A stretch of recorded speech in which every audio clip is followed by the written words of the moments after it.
Ready start. Change. अध्यक्ष महोदय, मैं निवेदन करना चाहता हूं कि सरकार को यह निश्चय करना चाहिए कि इस बिल का सही उपयोग किया जाएगा। पुलिस को डाक द्वारा मत देने का अधिकार दिया जा रहा है, वह सही है।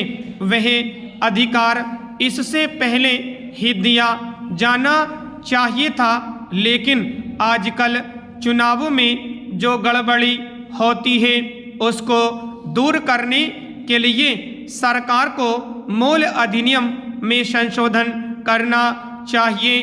Para change. माननीय सदस्य ने अभी कहा कि इस बिल पर ज़्यादा वाद विवाद नहीं होना चाहिए, लेकिन हम विरोधी दल के लोग जानते हैं कि जूता कहाँ काटता है। अगर कांग्रेस पार्टी चुनाव से पहले गद्दी छोड़ दे और सरकार में न रहे, तब हम देखेंगे कि कांग्रेस को कितने वोट मिलते हैं। क्योंकि चुनाव के समय कांग्रेस पार्टी के हाथ में सरकार रहती है, इसलिए उसको इतने वोट मिल जाते हैं। मैंने मध्य प्रदेश में देखा है कि हमारे कुछ कर्मचारियों को आरोप लगाकर पकड़ लिया गया है। इस संबंध में न्यायाधीश का निर्णय वहां की विधानसभा में पढ़कर सुनाया गया। Para change. पुलिस के वोट लेने के लिए ही यह बिल लाया गया है। हमें डर लगता है कि पुलिस पर दबाव डाला जाएगा। सरकार को यह बतला देना चाहिए कि ऐसा नहीं किया जाएगा। यदि प्रारंभ में ही चोर चोर का शोर मचा दिया जाए तो चोर घर में नहीं घुसता है, क्योंकि वह जानता है कि लोग जागे हुए हैं। हम अपना यह शक और चिंता इसलिए प्रकट कर रहे हैं ताकि सरकार इन बातों का ध्यान रखें और चुनाव में होने वाली गड़बड़ियों को रोकने की कोशिश करें। यह जो छोटा सा बिल लाया गया है वह किसी विशेष मतलब से लाया गया है। जैसा कि विरोधी दल के अन्य माननीय सदस्यों ने कहा, यह बिल किसी विशेष पार्टी के हित के लिए नहीं लाया गया है। केवल अपने प्रदेश से बाहर काम करने वाले पुलिस के आदमियों को डाक द्वारा मत देने का अधिकार देने के लिए नहीं लाया गया है।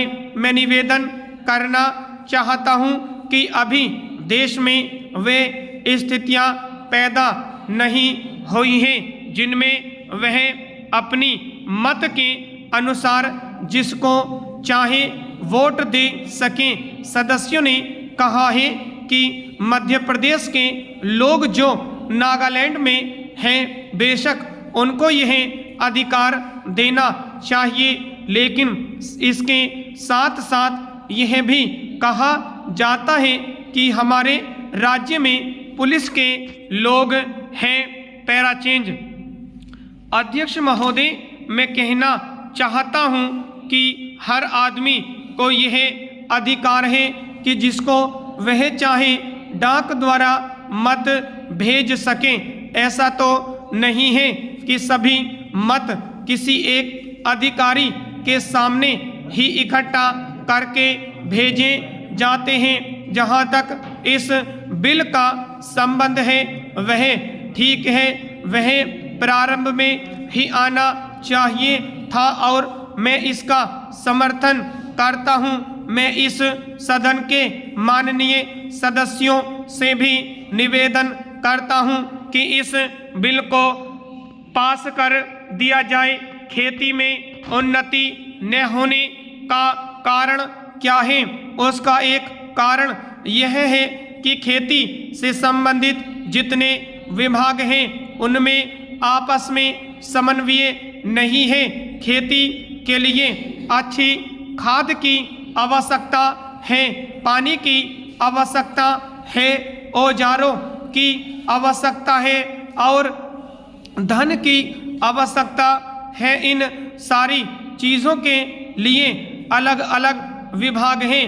मालूम ऐसा पड़ता है कि उनका आपस में कोई संबंध नहीं है, वे आपस में मिलकर कोई योजना नहीं बनाते जिससे खेती की आवश्यकताएं पूरी होती। इसलिए जब तक उनमें आपस में तालमेल नहीं होगा तब तक खेती की उन्नति नहीं हो सकती है। दूसरा कारण यह है कि योजना की बिल्कुल कमी है। इसके अलावा कृषि कॉलेजों से निकले हुए जो स्नातक होते हैं, जो खेती की बातों को जानते हैं, उनमें से एक भी आदमी खेती करने के लिए तैयार नहीं है। सभी प्रोफेसर बनने के लिए तैयार हैं, खेती के लिए कोई भी तैयार नहीं है।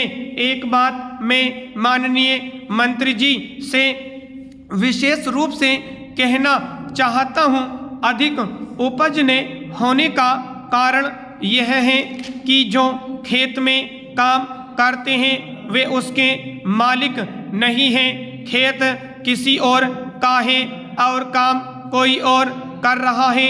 इसलिए मेरा कहना यह है कि किसानों में जब तक यह भावना पैदा नहीं होगी कि यह मेरी भूमि है, तब तक अधिक उपज नहीं हो सकती है। इसके लिए आप जब तक भूमि सुधार नहीं करेंगे तब तक कोई बात बनने वाली नहीं है। दुर्भाग्य से इस देश में खेती करने वाले बहुत कम लोग ही भूमि के स्वामी हैं। पैराचेंज खेती की उन्नति के मूल आधार हैं। पानी, खाद, बीज, धन, उपज का उचित दाम और भूमि सुधार, इन सब की ओर कृषि मंत्रालय का ध्यान नहीं है। सरकार को प्रत्येक खेत को पानी और हर आदमी को काम देना सुनिश्चित करना चाहिए। स्टॉप।